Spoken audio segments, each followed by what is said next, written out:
Hey YouTubers, Facebookers, social media, everybody. It is Thursday, July 27th. I'm just coming from my doctor appointment with my primary care doctor in Tinge. She is awesome, amazing. I love her. Bedside manner is awesome, man. She's a great therapist because I know we probably all spill our guts in there once you get in there with her. But this was like my follow-up and annual wellness checkup for the year. And so my pre-op is next week.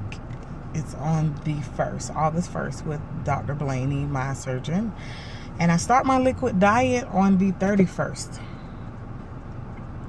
I've already started to transition a little bit and doing a shake for breakfast. I'm not going to say they're nasty. It's just you have to get them really cold, for me anyway, because you got to get used to the taste of the protein, because you know that protein is in it. It's a different and distinct taste. So far I've tried the strawberries and cream and the vanilla. But next week I will be full-fledged come Monday. Liquid diet, no more food. I'm so excited. I'm nervous, and I'm anxious to get this all over with. August 14th at about 1:30 p.m. I will officially join the losers bench. I really don't even know what else to say. I know it's been a while since I came to you guys, but I've been trying to get all of this dealt with because I had problems with my insurance as far as them receiving my paperwork. So I was waiting on the approval before I came back to you guys. But I am doing the Premier protein shakes. I have the different flavors. I have the strawberries and cream. I have banana. I have chocolate. And I have vanilla. I have also the Powerade Zero. They too, you get them real cold or icy. They go down easy. It's just the adjustment of no sugar. That's the hard part because you're used to having something sweet. So now that sweet taste is kind of gone, or it's not as much sugar as you used to, it can be a little hard to tolerate or getting used to. But I'm slowly adjusting. I'm not going to let anything deter me from this journey because it's been so long in the making. So this is what I have to do. I have no choice. So that's exactly what I'm going to do. And this could be helpful for someone who just want to change their eating habits or whatever and don't have any other major issues like PCOS or anything that's hindering you from losing the weight. So yeah, a week or two, I believe, after surgery, once I go back and do my post-op with my surgeon, then I'll begin taking the vitamins and calcium. So I'll have to take one multivitamin, which I will get from my surgeon's office. You take one of theirs, and a calcium, you have to take 1,500 milligrams of calcium or whatever it is, but it's broken up in 500, and it cannot be metabolized with the multivitamin. So they kind of give you a schedule to kind of follow, but you kind of build your own regimen, how you going to do things. So a week or so after surgery, then I'll begin taking those and continue my liquid diet. And then when I go back, I think for after 2 weeks, then they give you your list of your soft foods. So that's the stage that I'm worried about because I'm very picky. So there's only like limited soft foods once you take away the carbs and all of that you have left, like eggs or tuna and all of that. But you can't have like the pickle or like in avocado, the onion and all that. Like you can't have any solid anything yet. Therefore, it's just mainly like seasoning whatever it is that you're making. So if I do deviled eggs and mash them, I can't do the pickles or whatever. I can do the pickle juice, add the pickle flavoring, juice, but no actual pickles. So that's the only stage I'm really worried about because it's almost like being a baby, starting all over again. You have to transition and introduce your body slowly to the solid foods again in whatever form, whether it be soft or going back to complete solids. So, you guys, it is real. It is here next Monday. Like, I'm less than a few days away from all liquids. I'm excited. I'm ready. I'm already starting to prepare on how I'm going to do this, because of course I'll be working up until I think the Saturday before surgery will be my last day at work for 2 weeks.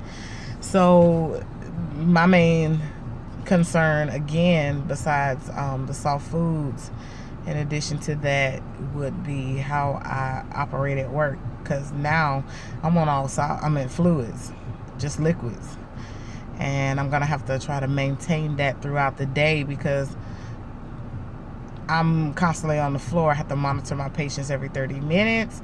My breaks, I only get 2, so in between my downtime, I'm probably gonna have to go and guzzle a shakedown or whatever. And my cousin, who is a certified chef, she does meal preps and all of that. I will put her information down in the link below once I get time. I'm about to leave my doctor's office right now, so I don't have all of her information with me, but I will list it down below. So if you guys want to check her out, I believe she also does ship. She did ship to Tennessee to someone. I don't know how far out she goes, but you may contact her, Chef by Laquana. And she's making my broths for my liquid diet phase. She's doing chicken, and I found a recipe for the Japanese restaurant Miyabi's. She's going to do their version of their soup. I found a recipe. So those are the 2 that I'm starting with. And then for my 2-week diet after surgery, I'm going to do the Miyabi soup, and then I'm going to do the beef broth. So I'm starting with chicken and Miyabi soup, and then I'm going to beef and Miyabi soup, in addition to my protein. But the key thing after surgery is getting your protein shakes in. That is very, very, very important. That's what helps you heal. That's what sustains your muscles, all of that. So I heard a lot of people, or I've seen a lot of people say that it was hard getting their protein in. And I'm not going to say that I'm going to be the one that, I'm going to do it, because I really don't know how my body is going to react. However, you got to make that important to get your protein in. Even if you don't get it all in, that need to be your biggest thing that you're consuming after surgery. Of course, it's not going to be so hard before surgery, because you got to drink 5 of those a day, and basically that's your meals. So you really have no choice. And now that your stomach is able to hold all of that, so it wouldn't be a big deal. But after surgery, of course, you're starting out with 1 ounce, and every day you increases. So from day 1, 1 ounce every hour. Day 2, 2 ounces every hour.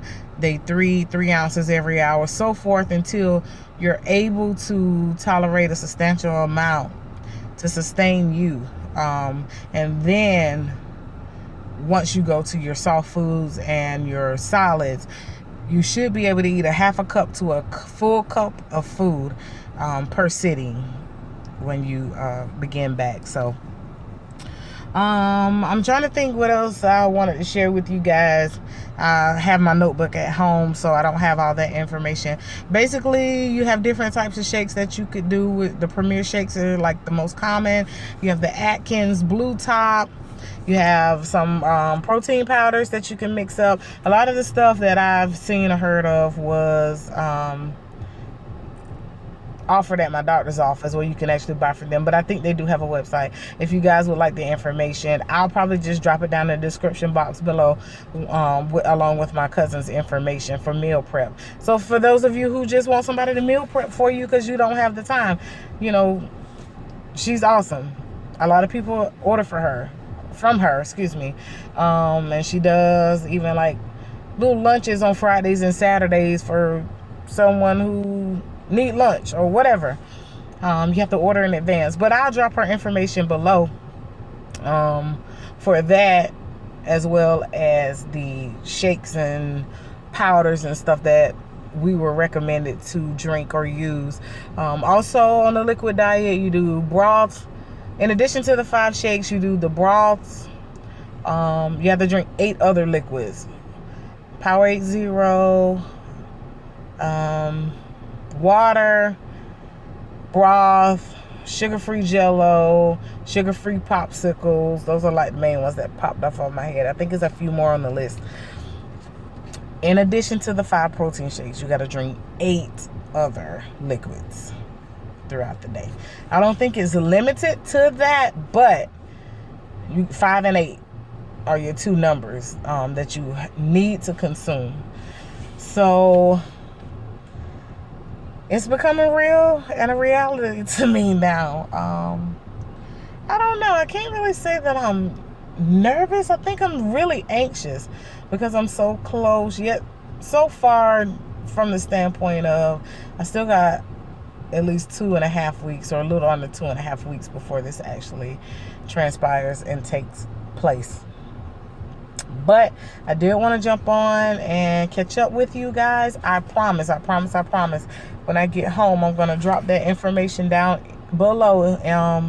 Not in the description, but in the comments.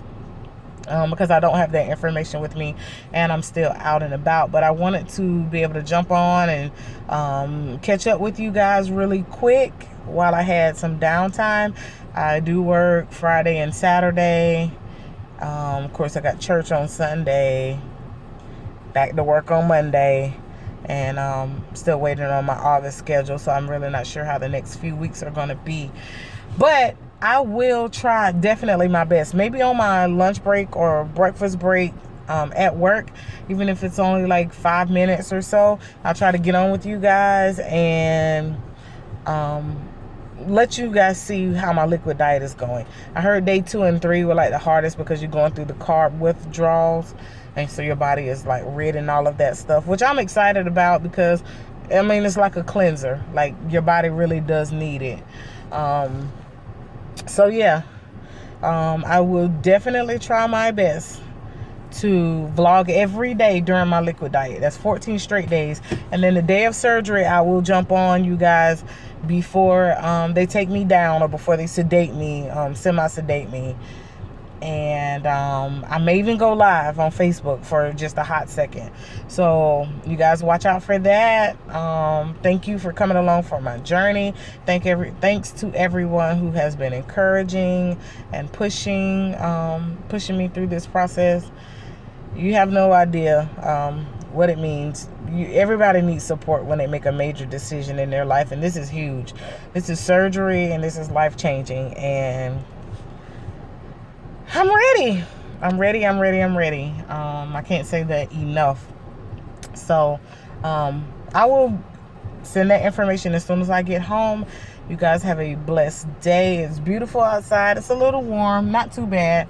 So go out, enjoy some of the sun, just a little bit, not too much, because you don't want to do heat strokes and all that stuff. But if you have a nice shaded area or cool area to sit, it's a beautiful day to sit outside. So I will send that information as soon as I get home. I promise. You guys have a great rest of your day, a great rest of your week if I don't get back to you guys before Monday. And I will see you guys soon. Bye.